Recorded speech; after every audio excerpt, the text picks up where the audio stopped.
of heard and seen around. I try to decode things that I see and hear from around the world with a little bit of sense, a little bit of nonsense. What I try to cover here is things that happen around the world and in India in the form of charts. I hope you enjoy watching it as much as I enjoyed curating it.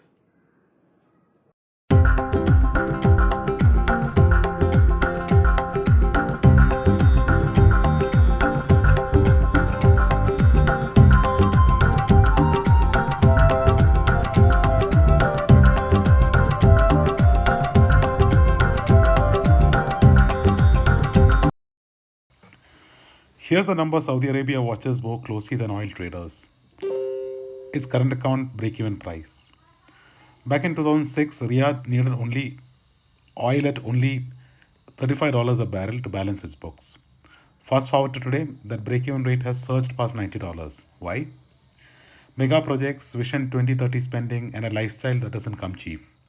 Despite reforms and diversification talk, the kingdom's external balance still runs on crude. So as oil prices flirt with $60 a barrel, Saudi Arabia isn't celebrating, it's just barely breaking even. India's steel story is running hot, and not just in the furnaces. Installed capacity has surged past 190 million tons, and utilization is back above 80%, proving that the industry is running at full throttle.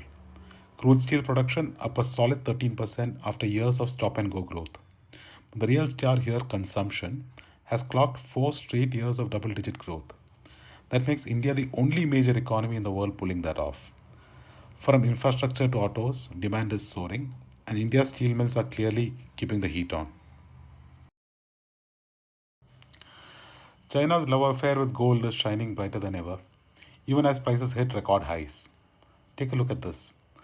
Non monetary gold imports are still hovering above the 5-year average, despite gold flirting with all time highs.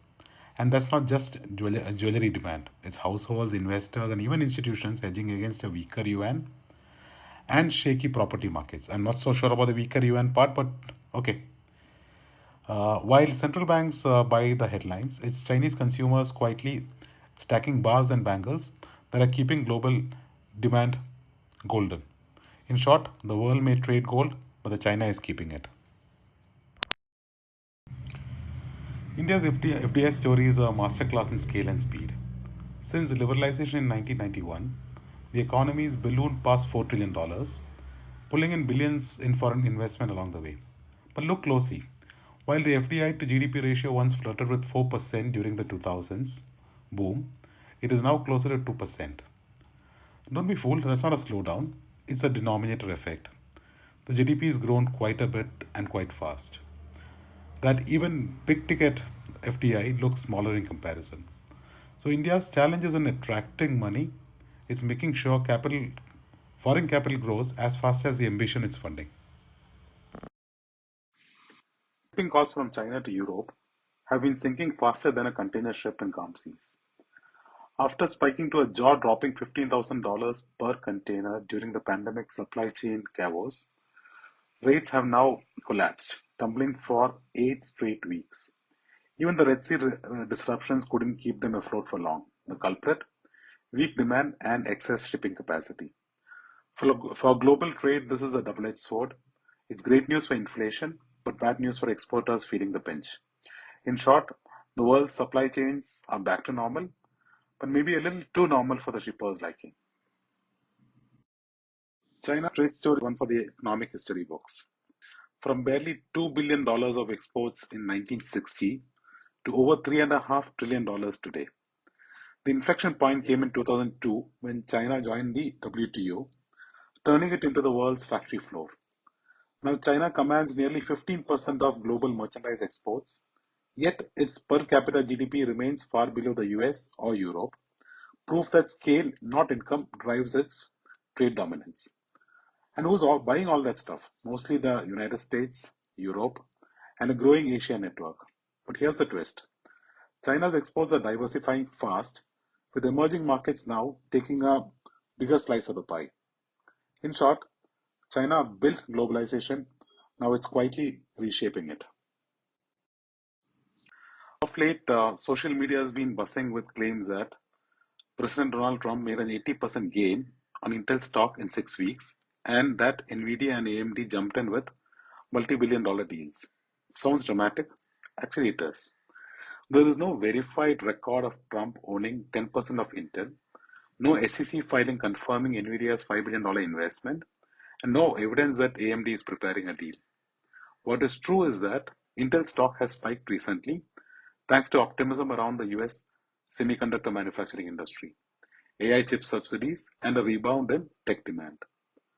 But this viral chart is a classic case of market myth meets meme economy, mixing a bit of truth with a lot of speculation. China's balance of payments tells the real story behind its economic pivot. Back in the 2000s, the current account surplus, that black line, was sky high, driving record foreign reserve accumulation. Beijing was literally swimming in dollars. But over time, the picture flipped. Capital started flowing out. Direct investment, portfolio, and errors and omissions outflows ballooned as Chinese companies and households diversified abroad. Now, even with a solid trade surplus, the outflows balance it out, meaning China's excess savings no longer automatically turns into global liquidity. In short, China's balance sheet has matured, less about hoarding reserves, more about managing capital flight. A financial grown up moment with all the complications that come up with it. From the tech corridors of Silicon Valley to the oil rigs of the Gulf, more than 32 million Indians now live abroad, the largest diaspora on the planet. The biggest hubs, the UAE, home to over 3.5 million people, Indians, followed by Saudi Arabia, the US, and Kuwait. But it's not just the Middle East. Canada, Australia, and Singapore are fast growing magnets for high skill migration. Together, this network sends back over $125 billion a year in remittances, more than any other country.